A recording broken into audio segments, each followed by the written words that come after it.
مفتی طارق مسعود special. سبحان الذی اسریٰ بعبدہ لیلا، پاک ہے وہ ذات جو اپنے بندے کو رات کے تھوڑے سے حصے میں لے گیا مسجد حرام سے مسجد اقصیٰ کی طرف، وہ مسجد اقصیٰ جس کے ارد گرد ہم نے برکتیں رکھی ہیں۔ اس میں معراج کے واقعے کا تذکرہ ہے۔ رسول اللہ صلی اللہ علیہ وسلم کو نبوت ملنے کے بعد اور ہجرت سے پہلے رات میں جبریل علیہ السلام آئے۔ احادیث میں یہ مضمون بہت واضح ہے، قرآن میں بہت اجمال ہے، ڈیٹیل نہیں ہے۔ احادیث میں بخاری مسلم کی صحیح احادیث ہیں، بہت کثیر روایات ہیں جن میں بہت ڈیٹیل کے ساتھ اللہ نے، نبی صلی اللہ علیہ وسلم نے اس مضمون کو بیان کیا، اور قرآن میں اجمالی بیان ہوا ہے۔ اور احادیث میں جو ہمیں واقعہ ملتا ہے اس کا خلاصہ یہ ہے کہ رات کے تھوڑے سے حصے میں ایک معجزہ ظاہر ہوا۔ اللہ تعالیٰ نے اپنے حبیب صلی اللہ علیہ وسلم کو رات کے تھوڑے سے حصے میں براق پر بٹھایا، براق جو خچر کو کہتے ہیں عربی میں، اور وہ بجلی کی تیزی کے ساتھ اس نے سفر کیا۔ مسجد حرام سے راتوں رات وہ لے کر گیا مسجد اقصیٰ۔ پھر احادیث میں آتا ہے کہ قرآن میں تو اتنا ہی ہے کہ مسجد حرام سے مسجد اقصیٰ لے کر گیا تاکہ ہم اپنی بڑی بڑی نشانیاں دکھائیں۔ اس میں اشارہ ہے کہ اور بھی پھر اللہ تعالیٰ نے آپ کو نشانیاں دکھائیں، جس کی تفصیل حدیث میں ہے کہ اللہ تعالیٰ آسمانوں پہ لے کر گیا آپ کو۔ تو براق پر آپ صلی اللہ علیہ وسلم انتہائی تیز رفتاری کے ساتھ، بجلی کی رفتار کے ساتھ آپ صلی اللہ علیہ وسلم کو مسجد حرام سے مسجد اقصیٰ لے جایا گیا۔ اور مسجد اقصیٰ میں احادیث میں آتا ہے کہ سارے پیغمبروں کا اجتماع ہوا، آپ صلی اللہ علیہ وسلم نے تمام پیغمبروں کو نماز پڑھائی۔ پھر اس کے بعد وہاں سے آپ کو آسمانوں کا سفر کرایا گیا۔ پھر ہر پیغمبر کو کہ اپنے اپنے آسمانوں پہ ٹھکانے ہیں، وہاں بھی اللہ تعالیٰ نے رسول اللہ صلی اللہ علیہ وسلم کی ملاقات کروائی۔ احادیث میں آتا ہے آپ صلی اللہ علیہ وسلم موسیٰ علیہ السلام سے ملے، اور آپ نے موسیٰ علیہ السلام کا حلیہ بیان کیا۔ آپ صلی اللہ علیہ وسلم یوسف علیہ السلام سے ملے، اور آپ نے فرمایا کہ میں جب ملا تو میں نے دیکھا کہ آدھی دنیا کا، یعنی اس دنیا میں جتنا حسن ہے اکیلا آدھا اللہ نے یوسف علیہ السلام کو دیا ہے۔ ابراہیم علیہ السلام سے ملاقات ہوئی، پھر سدرۃ المنتہا تک آپ کو لے جایا گیا، جیسے کہ سورہ نجم میں ہے وَلَقَدْ رَآهُ مَرَّةً أُخْرَىٰ کہ اللہ نے ہمارے نبی صلی اللہ علیہ وسلم نے، محمد صلی اللہ علیہ وسلم نے جبریل کو بھی دیکھا ہے۔ ایک تو افق اعلیٰ میں دیکھا ہے، اور ایک اور دفعہ بھی دیکھا ہے عند سدرۃ المنتہا، سدرہ منتہا پر۔ سدرہ عربی میں بیری کے درخت کو کہتے ہیں، منتہا کا معنی کنارہ، یعنی بالکل گویا کہ کائنات کے آخری کنارے پر ایک بیری کا درخت ہے۔ اس کی کیفیت کیا ہے، اسی طرح کا ہے، کچھ اور ہے، وہ اللہ ہی بہتر جانتا ہے۔ ظاہر ہے یہ والی کیفیت تو نہیں ہے اس کی، حدیث میں دوسری کیفیت اس کی منقول ہے، تو وہ اللہ ہی کو اس کا علم ہے کہ وہ کس طرح کا درخت ہے۔ اس کو بیری سے تعبیر کیا گیا، اس کی وجہ کیا ہے، یہ ساری باتیں غیب کا علم ہے جن کو اللہ کے سوا اس کی پوری حقیقت کوئی نہیں جانتا۔ ہمیں جتنا بتایا گیا ہے ہم اس پر ایمان رکھتے ہیں۔ تو حدیث میں آتا ہے کہ سدرۃ المنتہا ہے جہاں اس کے بعد اس سے آگے کوئی نہیں جا سکتا۔ تو اللہ کے نبی صلی اللہ علیہ وسلم کو وہاں لے جایا گیا، اور وہاں بھی آپ نے جبریل علیہ السلام کو دیکھا۔ تو اس کا تذکرہ بنی اسرائیل میں نہیں ہے بلکہ سورہ نجم میں ہے۔ تو وہ زیادہ مفسرین اسی طرف گئے ہیں کہ معراج ہی کی رات یہ واقعہ ہوا ہے۔ تو اس میں بھی اشارہ ہے کہ اللہ کے نبی صلی اللہ علیہ وسلم کو 7ویں آسمان تک لے جایا گیا۔ تو یہ سارا واقعہ ہوا اور رات کے تھوڑے سے حصے میں، اور پھر اللہ تعالیٰ رسول اللہ صلی اللہ علیہ وسلم کو دوبارہ واپس لے آئے، اور آپ صلی اللہ علیہ وسلم نے پھر جب مشرکین میں دعویٰ کیا کہ مجھے راتوں رات اس کائنات کی سیر کرائی گئی ہے، میں نے مسجد اقصیٰ دیکھی، تو مشرکین نے مذاق اڑانا شروع کر دیا۔ مشہور واقعہ ابو جہل حضرت ابو بکر کے پاس آیا اور کہنے لگا کہ تمہارے ساتھی محمد صلی اللہ علیہ وسلم کا تمہیں پتہ ہے کہ انہوں نے کیا دعویٰ کیا ہے؟ ابو جہل کا خیال تھا کہ جب میں یہ واقعہ حضرت ابو بکر کو بتاؤں گا تو ابو بکر معاذ اللہ انکار کر بیٹھیں گے اور بولیں گے واقعی بھئی یہ تو محمد صلی اللہ علیہ وسلم نے معاذ اللہ جھوٹ کہا ہے اور آپ اللہ کے نبی نہیں ہیں۔ تو ابو جہل خوشی خوشی گیا اور کہا کہ تمہارے ساتھی نے کیا کہا ہے؟ تو حضرت ابو بکر نے فرمایا کہ کیا واقعی محمد صلی اللہ علیہ وسلم نے یہ دعویٰ کیا ہے؟ ابو جہل خوش ہو کے کہنے لگا ہاں بالکل دعویٰ کیا ہے۔ تو حضرت ابو بکر نے کہا کہ پھر بالکل صحیح کہا ہوگا، پھر واقعی ایسا ہوا ہوگا ان کے ساتھ، کیونکہ محمد صلی اللہ علیہ وسلم جھوٹ نہیں بولتے۔ تو جب آپ نے یہ دعویٰ کیا کہ ایسا میرے ساتھ ہوا ہے تو مشرکین مذاق اڑانے لگے، اور پھر آپ صلی اللہ علیہ وسلم سے بیت المقدس کے بارے میں پوچھنے لگے کہ اچھا آپ اس کا نقشہ بتائیں کیسا ہے، راستے میں جو ہے کون کون سے قافلے ہیں جو جا رہے ہیں۔ حالانکہ دیکھیں جب کوئی اتنی تیز رفتاری سے سفر کرتا ہے تو وہ راستوں کے قافلوں کا نہیں بتا سکتا کہ راستے میں کس کس سے ملاقات ہوئی۔ اور ایک دفعہ کسی عمارت کی جب زیارت ہوتی ہے تو پورا نقشہ بھی ذہن میں نہیں رہتا. تو حدیث میں آتا ہے کہ جب مشرکین نے نبی صلی اللہ علیہ وسلم سے یہ باتیں پوچھی ہیں نا تو اللہ تعالیٰ نے پوری مسجد اقصیٰ آپ صلی اللہ علیہ وسلم کے سامنے رکھ دی، یعنی آپ کی نظروں کے سامنے رکھ دی، اور ان قافلوں کا بھی بتا دیا. تو نبی صلی اللہ علیہ وسلم ایک ایک کی خبر دیتے رہے، اور جب وہ قافلے واپس لوٹے ہیں تو جیسے جیسے نبی نے بتایا تھا اسی طرح انہوں نے خبر دی مشرکین کو، اور مشرکین حیران ہو گئے کہ نبی صلی اللہ علیہ وسلم نے کیسے وہ پورا نقشہ بتا دیا، حالانکہ آپ صلی اللہ علیہ وسلم کبھی مسجد اقصیٰ گئے نہیں ہیں، لیکن عرب کے سفر ہوتے تھے تو وہ وہی اسی طرح بیان کیا جس طرح سے مسجد اقصیٰ تھی. تو یہ ایک معجزہ اللہ نے ظاہر کرنا تھا. اس میں بہت ساری حکمتیں تھیں اور اس میں بہت سارے مضامین ہیں. سب سے پہلا سوال اس میں عام طور پر کیا جاتا ہے کہ اللہ کے حبیب صلی اللہ علیہ وسلم نے اللہ کی زیارت معراج کی رات کی یا نہیں کی.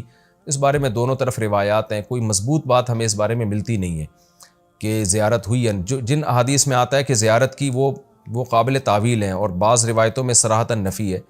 اس لیے اس بارے میں کوئی بھی شخص کوئی بھی نظریہ رکھ لے تو رکھ سکتا ہے. میرا اپنا رجحان یہ ہے کہ کسی مضبوط دلیل سے یہ ثابت ہوتا نہیں ہے کہ ہمارے حبیب صلی اللہ علیہ وسلم نے اس رات میں واقعی اللہ کی زیارت کی ہے. کوئی مضبوط روایت نہیں ہے، اور جو نفی کی روایتیں ہیں وہ زیادہ مضبوط ہیں، واللہ عالم. دوسرا یہ کہ اس میں حکمت کیا تھی، تو پہلی حکمت تو یہی تھی کہ نبی کا ایک معجزہ ظاہر کرنا تاکہ عربوں کو آپ کی نبوت پہ یقین آئے معجزات کے ذریعے. دوسری ایک بہت بڑی حکمت علماء نے یہ بیان کی ہے کہ اللہ تعالیٰ کیونکہ نبی صلی اللہ علیہ وسلم کو آخری نبی اور سب سے افضل نبی بنایا، تو آپ کے ساتھ ایک ایسا معجزہ ظاہر کیا گیا کہ جس سے آپ کا مقام تمام پیغمبروں سے بلند ہونا ثابت ہو جائے. اب دیکھیں اللہ کے حبیب صلی اللہ علیہ وسلم تو مسجد اقصیٰ سفر کر ہی نہیں، بہت مشکل تھا آپ کے لیے وہاں تک سفر کرنا، جبکہ مسجد اقصیٰ زیادہ تر پیغمبروں کا قبلہ رہا ہے. تو اتنی مقدس سرزمین سے اللہ تعالیٰ اپنے حبیب صلی اللہ علیہ وسلم کو اس کی برکتوں سے کیسے محروم کر سکتے تھے؟ تو اللہ تعالیٰ کی حکمت نے یہ تقاضا کیا کہ وہ سرزمین جو موسیٰ کلیم اللہ کا قبلہ رہی ہے، جو ابراہیم علیہ السلام جہاں نماز پڑھا کرتے تھے، جہاں یعقوب علیہ السلام، اسماعیل علیہ السلام، اسحاق علیہ السلام اور عیسیٰ علیہ السلام یہ سارے پیغمبر گزرے، تو اس زمین کی برکت نبی صلی اللہ علیہ وسلم بھی حاصل کریں. ایک تو یہ، اور دوسرا اس زمین کو پیغمبر کی برکت بھی ملے، یعنی اس زمین کی فضیلت میں اور اضافہ ہو کہ اتنے سارے پیغمبر یہاں آئے ہیں تو یہ کیسے ہو سکتا ہے کہ محمد صلی اللہ علیہ وسلم کے قدم یہاں نہ ہوں، تاکہ اس بیت المقدس کی فضیلت اور زیادہ بڑھ جائے. یہ نہ کہا جا سکے کہ یہ جگہ تمام پیغمبر تو آئے مگر محمد صلی اللہ علیہ وسلم نہیں آئے. تو اللہ نے اس جگہ کو بھی مزید برکتیں دیں اور محمد صلی اللہ علیہ وسلم کی برکتوں میں بھی اللہ نے اضافہ کیا تاکہ آپ کی فضیلت ثابت ہو جائے. دوسرا یہ کہ وہاں جا کے تمام پیغمبروں کی امامت کروائی گئی ہے، اس سے بھی پیغمبر صلی اللہ علیہ وسلم کی فضیلت کو ثابت کرنا مقصد تھا کہ کیونکہ امام سب سے افضل کو بنایا جاتا ہے. تو آدم علیہ السلام سے لے کر حضرت عیسیٰ روح اللہ تک تمام پیغمبروں کو نبی کی قیادت میں نماز پڑھوائی گئی، نبی کی امامت میں، تاکہ پریکٹیکلی پیغمبر صلی اللہ علیہ وسلم کی امامت ثابت ہو. اور یہ مضمون بتا دیا جائے کہ محمد صلی اللہ علیہ وسلم کے دنیا میں آنے کے بعد اب امامت یہ پیغمبر صلی اللہ علیہ وسلم کا حق ہے. جیسے کہ حدیث میں آتا ہے لو کان موسیٰ حیا لما وسعہ الا اتباعی، کہ اگر موسیٰ بھی زندہ ہوں تو میری اتباع کے بغیر چارہ نہیں ہے. تبھی حضرت عیسیٰ بھی قرب قیامت میں آئیں گے نا تو آپ صلی اللہ علیہ وسلم ہی کو وہ فالو کریں گے. تو اس کا ایک عملی نمونہ پیش کرنا تھا کہ لوگ اب نبی جب دنیا میں آ گئے ہیں محمد صلی اللہ علیہ وسلم تو تمام شریعتیں منسوخ، اب آپ صلی اللہ علیہ وسلم ہی کو سب نے فالو کرنا ہے. تو یہ ساری حکمتیں تھیں جس کے لیے معراج کا واقعہ وجود میں لایا گیا. الذی بارکنا حولہ، تو اس آیت سے تو یہ پتہ چلتا ہے نا کہ اللہ تعالیٰ اپنے حبیب صلی اللہ علیہ وسلم کو مسجد اقصیٰ تک لے کر گئے، اور حکمت کیا تھی وہ میں نے بتا دیا آپ کو. لیکن اس کے کچھ فقہی احکام بھی ہیں، ان کا سمجھنا بھی ضروری ہے. قرآن کی جو نص ہے نا بالکل واضح آیت، اس میں تو اللہ تعالیٰ نے مسجد حرام سے مسجد اقصیٰ تک کے سفر کا تذکرہ کیا ہے، اور صاف طور پر اللہ کیا کہتے ہیں، اسریٰ بعبدہ، وہ ذات جو اپنے بندے کو لے کر گئی. یہ بات خوب اچھی طرح سمجھ لیں کہ بعض حضرات اس بات کے شروع میں قائل رہے ہیں، بہت تھوڑی سی جماعت ہے، کہ معراج جو ہے یہ خواب میں ہوئی ہے. لیکن پھر امت کا اس پر اجماع ہو گیا دلائل کی روح سے کہ معراج خواب میں نہیں ہے بلکہ جسمانی ہے، لہذا پوری امت کا تمام فقہا محدثین کا اس پر اجماع ہوا کہ یہ خواب میں نہیں ہوا بلکہ یہ جسمانی، یعنی آپ کو جسد اطہر کے ساتھ لے جایا گیا ہے۔ اور اس کی دلیل قرآن کی آیت ہے کہ سبحان الذی اسرا، ایک تو سبحان اللہ عربی میں تعجب کے موقع پہ کہا جاتا ہے، تو تعجب ظاہر ہے جب ہی ہوگا نا جب جاگتی حالت میں ہو، اگر خواب کی حالت میں ہے تو پھر تو یہ تعجب کی بات نہیں، خواب میں تو کچھ بھی آ سکتا ہے انسان کو۔ دوسرا یہ کہ اللہ نے یہاں یہ فرمایا بعبدہ، اپنے بندے کو لے کر گیا، تو عبد کا جو اطلاق ہے نا بندے کا، وہ صرف روح پر نہیں ہوتا، وہ جسم اور روح دونوں پر ہوتا ہے۔ جب ہم کہتے ہیں میں فلاں کو فلاں جگہ لے کر گیا، تو اس سے یہی سمجھ میں آتا ہے کہ اس کو جسم کے ساتھ لے کر گیا میں۔ تو اس لیے قرآن میں یہ بھی اشارہ ملتا ہے کہ معراج جو ہے وہ جسم کے ساتھ ہوئی ہے۔ تو جو حضرات کہتے ہیں نا کہ روح کے ساتھ ہوئی ہے یعنی خواب میں ہوا ہے، وہ استدلال کرتے ہیں سورہ بنی اسرائیل کی ایک آیت میں جو آگے آئے گی انشاءاللہ، جس میں آتا ہے وَمَا جَعَلْنَا الرُّؤْيَا الَّتِي أَرَيْنَاكَ إِلَّا فِتْنَةً لِلنَّاسِ وَالشَّجَرَةَ الْمَلْعُونَةَ فِي الْقُرْآنِ۔ یہ سورہ بنی اسرائیل میں اسی صورت میں آگے آیت آ رہی ہے، میں اس کا نمبر بھی آپ کو بتا دیتا ہوں۔ یہ آیت نمبر 60 ہے اسی سورہ بنی اسرائیل کی، وَمَا جَعَلْنَا الرُّؤْيَا الَّتِي أَرَيْنَاكَ۔ رؤیا جو ہے نا قرآن میں خواب پر بھی اس کا اطلاق کیا گیا ہے، جیسے کہ سورہ یوسف میں آتا ہے کہ لا تقصص رؤیاک علی اخوتک، رؤیا اے میرے بیٹے اے یوسف تو اپنے خواب لوگوں کے اپنے بھائیوں کے سامنے بیان نہ کرنا۔ تو رؤیا کا اطلاق چونکہ خواب پر بھی ہوتا ہے، لہذا بعض لوگوں نے یہ کہا کہ قرآن کہہ رہا ہے وما جعلنا الرؤیا التي اریناک، اے نبی جو رؤیا ہم نے آپ کو دکھایا وہ ہم نے لوگوں کی آزمائش کے لیے دکھایا ہے۔ تو اس سے بعض لوگوں نے استدلال کیا ہے اس زمانے کے اسکالرز نے کہ دیکھیں قرآن تو رؤیا کہہ رہا ہے، رؤیا تو خواب کو کہتے ہیں، تو اس سے پتہ چلتا ہے کہ جو معراج تھا، معراج کا واقعہ ہوا یہ خواب میں ہوا ہے، یہ جاگتی حالت میں نہیں ہوا۔ لیکن خوب سمجھ لیں عربی میں جو رؤیا کا لفظ ہے یہ منظر کے معنی میں استعمال ہوتا ہے، منظر، سین جسے انگلش میں کہتے ہیں، سین، رؤیا کا رؤیت سے نکلا ہے، دیکھنا، وہ چیز جو دیکھی جائے۔ تو خواب بھی چونکہ ایک سین ہوتا ہے، منظر ہوتا ہے، اس لیے اس کو رؤیا کہا جاتا ہے۔ یہ مطلب نہیں ہے کہ ہمیشہ رؤیا کا اطلاق خواب پر ہی ہوگا، اور اس کی دلیل اسی آیت میں موجود ہے۔ قرآن کیا کہہ رہا ہے، ہم نے جو آپ کو منظر دکھایا وہ اس لیے دکھایا تاکہ لوگوں کی آزمائش کا ذریعہ بنے۔ آزمائش جب ہی ہوگی نا جب کچھ اس کو مانیں گے، جب کچھ انکار کریں گے۔ اگر یہ خواب ہوتا تو پھر آزمائش تھوڑی ہوتی، پھر تو مشرکین بھی کہہ لیتے بھائی خواب تو کچھ بھی آ سکتا ہے۔ اور آگے قرآن کیا کہہ رہا ہے وَالشَّجَرَةَ الْمَلْعُونَةَ فِي الْقُرْآنِ، اسی طرح وہ درخت جو ملعون درخت ہے جس کو شجرہ زقوم کہا گیا ہے، وہ بھی ہم نے ایک لوگوں کے لیے آزمائش بنایا ہے۔ کیونکہ جب مشرکین مکہ کو بتایا گیا کہ کڑوا درخت ہے جہنم میں، تو فوراً انہوں نے کہا کہ درخت تو آگ میں اگ ہی نہیں سکتا، یہ تو پاسبل ہی نہیں ہے۔ تو اللہ نے اس کا جواب دیا کہ وہ جہنم کی جڑ، اس کی جو جڑیں ہیں وہ جہنم کی تہ میں ہیں۔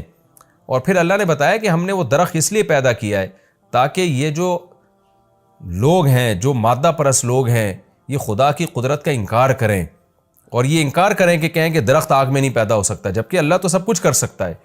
تو اب دیکھیں قرآن کیا کہہ رہا ہے کہ ہم نے جو ملعون درخت ہے وہ بھی لوگوں کے لیے فتنہ بنایا۔ کیا مطلب؟ اسباب کی دنیا میں وہ بھی پاسبل نہیں ہے کہ ایسا ہو، تبھی تو فتنہ ہے، تبھی تو آزمائش ہے۔ ایمان والے اس درخت کے وجود کے قائل ہوں گے، اور احمق اور بیوقوف جو خدا کی قدرت کا انکار کرتے ہیں وہ انہیں اس کی کوئی سائنسی لاجک سمجھ میں نہیں آئے گی تو وہ انکار کر دیں گے۔ تو اب قرآن نے معراج کے واقعے کو اور جو زقوم کا درخت ہے، آیت نمبر 60 سورہ بنی اسرائیل کی آیت نمبر 60، جی ہاں، اس صورت میں ایک ہی مقام پہ بیان کیا ہے۔ تو کیا مطلب؟ دونوں کا وقوع اس کی کوئی لاجک بنتی نہیں ہے، دونوں سیم ہیں، یعنی معراج کا واقعہ اور جہنم میں درخت کا پیدا ہونا یہ دونوں عقل سے بالاتر چیزیں ہیں۔ لہذا جو خدائی قدرت کے قائل ہیں وہ اس کا اقرار کریں گے، جو خدائی قدرت کے قائل نہیں ہیں وہ ان دونوں واقعات کا انکار کر دیں گے۔ تو اس سے بھی پتہ چلتا ہے کہ معراج جسم کے ساتھ ہوئی ہے، کیونکہ اگر اس کو خواب میں مان لیا جائے تو پھر یہ اس کی کوئی سائنسی دلیل دینے کی ہمیں ضرورت نہیں رہتی، کیونکہ خواب میں انسان کچھ بھی کر سکتا ہے، سب کچھ ہو سکتا ہے خواب میں اس کے ساتھ۔ تو یہ واضح قرائن ہے اس بات کے کہ خواب یہ جو معراج ہوئی ہے رسول اللہ صلی اللہ علیہ وسلم کو، یہ جسد اطہر کے ساتھ ہوئی ہے، یہ صرف روح کو آسمان میں نہیں لے جایا گیا، اور صرف جو ہے خواب میں یہ کام نہیں ہوا بلکہ جسد اطہر کے ساتھ یہ کام ہوا ہے۔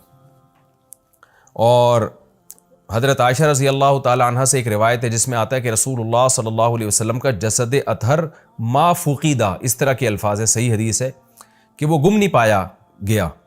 تو بعض لوگوں نے اس سے استدلال کیا کہ امی عائشہ کو یہ دعویٰ کر رہی ہیں کہ نبی صلی اللہ علیہ وسلم کا جسد وہ گم نہیں پایا گیا، لہذا جسد وہیں تھا اور روح کو معراج ہوئی ہے۔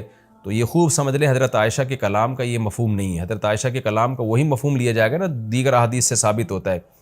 تو مطلب یہ ہے کہ اتنی تھوڑی دیر کے لیے وہ جسم بستر سے غائب ہوا ہے کہ گم نہیں پایا گیا، یعنی کسی نے آپ کو تلاش کرنے کی کوشش نہیں کی، ورنہ اتنا بڑا واقعہ ہو کہ آپ مسجد اقصیٰ میں جا رہے ہیں اور ساتوں آسمانوں کی آپ کو سیر کرائی جا رہی ہے، تو اشکال ہوتا ہے نا کہ پھر تو جسم آپ کا غائب ہونا چاہیے تھا، لوگ تلاش کرتے کہ بھئی رسول اللہ صلی اللہ علیہ وسلم تو یہاں تھے، اب گئے کہاں اتنے ٹائم کے لیے۔ تو اتنا تھوڑے عرصے میں یہ آنن فانن بجلی کی رفتار کے ساتھ ہوا ہے کہ رسول اللہ صلی اللہ علیہ وسلم کو تلاش کرنے کی کوشش نہیں کی گئی۔ ایک سیکنڈ کے بھی ہو سکتا ہے ہزارویں حصے کے اندر یہ کام ہوا۔ اب رہا یہ مسئلہ کہ یہ کام سیکنڈ کے ہزارویں حصے میں ہو کیسے گیا؟ جب اتنے واقعات ہوئے، مسجد اقصیٰ میں آپ گئے، اتنا لمبا سفر، پھر وہاں اپنے پیغمبروں کو نماز پڑھائی، پھر وہاں سے آپ کو آسمانوں کی سیر کرائی گئی، مختلف آسمانوں پہ دوبارہ سے مختلف پیغمبروں سے ملاقات ہوئی، اور یہ سارا واقعہ ہونے کے بعد دوبارہ براق پہ بجلی کی رفتار کے ساتھ آپ کو لایا گیا، اور پھر آسمان میں آکسیجن کہاں تھی، اور ایک تیز اتنی اسپیڈ کے ساتھ چلے گی وہ تو ہوا میں رگڑ کھا کے جو ہے ہلاک ہو جائے گی، جیسے کہ وہ خچر تھا یا جو براق تھا۔ تو یہ ساری چیزیں کیسے ممکن ہیں؟ تو ان تمام باتوں کا جواب اللہ نے سبحان الذی میں دے دیا کہ سبحان الذی، وہ ذات ہر عیب سے پاک ہے جس نے یہ کام کیا۔ کیا مطلب؟ یہ انسانوں کے لیے ناممکن ہے، اللہ کے لیے ناممکن نہیں ہے، کیونکہ اللہ تعالیٰ عیب سے پاک ہے، اور عاجز ہونا، کسی کام کو نہ کر سکنا، یہ بھی ایک عیب ہے۔ تو یہ عیب انسانوں میں پایا جاتا ہے، یہ اللہ میں نہیں پایا جاتا۔ اسی لیے بار بار یہ بات کہی جاتی ہے کہ معجزہ یا کرامت یہ اللہ کی قدرت کی دلیل ہوتی ہے، یہ پیغمبر کی یا انسانوں کی قدرت کی دلیل نہیں ہوتی، یا بزرگوں کی قدرت کی دلیل نہیں ہوتی، یہ اللہ کی قدرت کی دلیل ہے۔ تو اللہ سب کچھ کر سکتا ہے۔ اور اس میں ایک علمی نقطہ مفسرین نے بہت زبردست بھی بیان کیا کہ دیکھیں، اللہ نے محمد صلی اللہ علیہ وسلم کے لیے عبد کا لفظ استعمال کیا اور اپنے لیے سبحان اللہ کا لفظ استعمال کیا، یعنی یہ بتا دیا کہ معراج کا واقعہ جو وقوع میں آیا ہے، اس سے محمد صلی اللہ علیہ وسلم کا عبد ہونا اس میں کمی نہیں ہوئی، بلکہ آپ تو اللہ کے غلام ہیں، عبد ہیں۔ تو یہ آپ کی طاقت اور قدرت کی دلیل نہیں ہے، کیونکہ آپ تو غلام ہیں، عبد ہیں، سارے انسان اللہ کے عبد ہیں، تو یہ اللہ کی قدرت کی دلیل ہے۔ تو یہ بھی ایک اہم پوائنٹ کی بات ہے کہ اس میں کوئی شرک نہ کرنا شروع کر دے اور یوں نہ کہے کہ محمد صلی اللہ علیہ وسلم اتنے طاقتور ہیں کہ رات کے تھوڑے سے حصے میں وہ بیت المقدس بھی چلے گئے اور ساتوں آسمانوں کی سیر بھی کر کے آ گئے، تو کوئی محمد صلی اللہ علیہ وسلم کی عبادت نہ شروع کر دے۔ تو اس لیے اللہ نے بتا دیا کہ بھائی یہ سبحان اللہ، اللہ ہر عیب سے پاک ہے، محمد صلی اللہ علیہ وسلم تو عبد ہیں، عبد ہی رہیں گے، اللہ نے آپ کو عبد بنایا، تو عبد کی عبادت نہیں ہوتی، عبادت معبود کی ہوتی ہے۔ اب میں آگے چلتا ہوں، میں نے مختصر معراج کا واقعہ بیان کیا، باقی معراج کس رات کو ہوئی خوب سمجھ لیں، اس بارے میں کوئی مستند روایت موجود نہیں ہے، یعنی اس کی اسپیسیفک تاریخ کہ کس تاریخ کو یہ واقعہ وجود میں آئے، 27 رجب لوگوں نے خود گڑی ہوئی ہے، اس پر کوئی صحیح حدیث موجود نہیں ہے۔ تو ہمیں بس اتنا ایمان ہے کہ معراج کا واقعہ ہوا ہے۔ اچھا، نبی صلی اللہ علیہ وسلم کے مسجد حرام سے مسجد اقصیٰ تک جانے کے عمل کو اسراء کہا جاتا ہے، اور مسجد اقصیٰ سے ساتویں آسمان تک جانے کے عمل کو معراج کہا جاتا ہے۔ یہ بھی ایک ٹرم خوب اچھی طرح سے آپ سمجھ لیں۔ تو اسراء کا عمل اور معراج کا عمل، اور علماء نے یہ کہا ہے، یہ مسئلہ بیان کیا ہے کہ جو مسجد اقصیٰ تک جانے کا بھی انکار کرے گا وہ کافر ہو جائے گا، کیونکہ قرآن کی صریح آیت موجود ہے، اور جو آسمانوں پہ جانے کا انکار کرے گا تو اگر وہ کوئی تعویل کر رہا ہے احادیث کی یا خبر واحد ہونے کی وجہ سے تو وہ گمراہ ہوگا، کافر نہیں ہوگا۔ لیکن جو ضد اور ہٹ دھرمی میں انکار کر رہا ہے صرف نبی صلی اللہ علیہ وسلم کی بات کو غلط قرار دے کر، تو پھر وہ بھی کافر ہو جائے گا۔ تو اس لیے معراج کا یعنی مسجد حرام سے مسجد اقصیٰ تک جانے کا تو قرآن میں چونکہ صراحتاً ذکر ہے، اس کا انکار تو بالکل قرآن کا انکار کہلائے گا، اور جو احادیث کا انکار کرتا ہے تو اگر کوئی تعویل کرتا ہے تو گمراہ کہلائے گا، تعویل نہیں کرتا تو پھر وہ بھی کافر کہلائے گا۔ آگے اللہ فرماتے ہیں الذی بارکنا حولہ، اس مسجد اقصیٰ جس کے ارد گرد ہم نے برکتیں رکھی ہیں۔ ارد گرد چونکہ سرزمین شام ہے تو اس میں اللہ نے برکتیں رکھیں، دنیاوی برکتیں بھی رکھی ہیں اور روحانی برکتیں بھی۔ روحانی برکتیں یہ ہیں کہ جتنے پیغمبر اس سرزمین میں آئے کسی دوسری زمین میں نہیں آئے، اور جتنے پیغمبروں کی وہاں قبریں ہیں سرزمین شام میں اور بیت المقدس میں، اتنی قبریں پیغمبروں کی کہیں نہیں ہیں، کسی اور جگہ پہ اتنی قبریں نہیں ہیں۔ اور دنیاوی برکتیں کیا ہیں کہ وہاں کی پیداوار، وہاں کی ہوا وہ بہت صحت کے لیے مفید ہے۔ انار، وہاں کا زیتون، وہاں کی انجیر، یہ سارے ایسے برکت والے پھل اللہ وہاں پیدا کرتا ہے اور بہت وافر مقدار میں۔ میں ترکی کے میں شام کے بارڈر تک گیا ہوں۔ پہلے تو شام کا علاقہ بہت وسیع تھا، تو یہ تو اب جو شام ہے یہ تو تھوڑا سا رہ گیا ہے۔ نبی صلی اللہ علیہ وسلم کے دور کا جو شام ہے وہ تو بہت وسیع رقبہ تھا۔ تو وہ ترکی کے بارڈر پہ جب آپ جاتے ہیں اور شام کی سرزمین ملتی ہے تو آپ کو اندازہ ہوتا ہے وہاں کی ہوا میں ایک خاص قسم کی ایک محسوس ہوتا ہے انسان کو اپنی صحت، اور ایک خاص قسم کی خوشبو محسوس ہوتی ہے۔ اور زیتون بہت کثرت سے پیدا ہوتا ہے، انجیر بہت کثرت سے پیدا ہوتا ہے، انار بہت کثرت سے پیدا ہوتا ہے۔ وہاں کے لوگوں کی صحتیں، ان کے چہروں کی فریشنس وہ صاف بتا رہی ہوتی ہے کہ اللہ نے زمین میں جسمانی برکتیں بھی بہت زیادہ رکھی ہیں۔ اور علماء نے لکھا ہے کہ اللہ نے جب یہ بتایا نا کہ مسجد اقصیٰ کے ارد گرد برکتیں، تو اس سے خود بخود یہ ثابت ہوتا ہے کہ جس مسجد کے مبارک ہونے کی وجہ سے اس کے ارد گرد اتنی برکتیں ہیں تو خود اس مسجد میں کتنی برکتیں ہوں گی۔ تو وہ مسجد بہت زیادہ برکت والی ہے۔ تبھی حدیث میں آتا ہے کہ جو مسجد حرام میں نماز پڑھتا ہے اسے 1,00,000 نمازوں کا ثواب ملتا ہے، اور جو مسجد اقصیٰ اور مسجد نبوی میں نماز پڑھتا ہے اسے 1,000، اور بعض روایات میں آتا ہے مسجد اقصیٰ میں 50,000 اور مسجد نبوی میں 1,000۔ اور یہ بھی رسول اللہ صلی اللہ علیہ وسلم کی صحیح حدیث ہے، لا تشد الرحال الا الى 3 مساجد، کہ سفر کیا جائے گا صرف 3 مسجدوں کی طرف۔ کیا مطلب؟ وہ سفر جو بنیت عبادت ہو، بنیت عبادت یعنی 3 مسجدیں ایسی ہیں جن کی طرف سفر کر کے ان مسجدوں کی زیارت کرنا ہی عبادت ہے۔ ویسے تو کوئی بھی مسجد ہو آپ ویسے دیکھنے کے لیے چلے جائیں، اس کو سفر کر کے بھی انسان جا سکتا ہے ویسے ہی دیکھنے کے لیے، بھئی مسجد کیسی بنی ہے، خوبصورت ہے یا نہیں، لیکن علی وجہ تقرب یعنی وہ سفر جو بطور عبادت کے ہوگا، ان میں صرف 3 مسجدیں ایسی ہیں جن کی طرف زیارت کے لیے سے جانا ہی بذات خود شریعت میں مقصود ہے اور ایک عبادت ہے، اور ان میں جا کے نماز پڑھنے کی اضافی بہت زیادہ فضیلت ہے۔ تو وہ 3 مسجدیں آپ نے فرمایا، ایک مسجد حرام، ایک مسجد اقصیٰ اور ایک مسجد نبوی۔ تبھی مسلمان جب تک مسجد اقصیٰ آزاد نہیں تھی تو مسلمان مسجد اقصیٰ بھی سفر کر کے جایا کرتے تھے، مسجد حرام بھی، اور مسجد نبوی تک تو الحمدللہ اب بھی جاتے ہیں۔ اور اللہ سے ہم دعا کرتے ہیں کہ اللہ تعالیٰ مسجد اقصیٰ کو دوبارہ آزاد کرائے تاکہ ہمیں بھی وہاں جا کے نماز نصیب ہو اور مسجد اقصیٰ کی ہمیں بھی زیارت نصیب ہو۔ یہ ہر مسلمان کی تمنا ہے، اور بہت سے لوگوں کو اللہ نے یہ توفیق دی ہے، وہاں جاتے ہیں، اور بہت سے لوگ اس زیارت سے محروم ہیں۔ تو ہم یہ دعا کرتے ہیں کہ اللہ تعالیٰ وہ مبارک مسجد جس کی طرف اللہ اپنے حبیب صلی اللہ علیہ وسلم کو معجزاتی طور پر لے کر گیا، اور خاص طور پر ہمارے حبیب صلی اللہ علیہ وسلم کو وہاں نماز پڑھوائی گئی معجزاتی طور پر، اللہ ہمیں بھی اس مقدس سرزمین کی زیارت کی توفیق نصیب فرمائے اور ہمارے لیے آسان فرمائے۔ مفتی طارق مسعود اسپیشل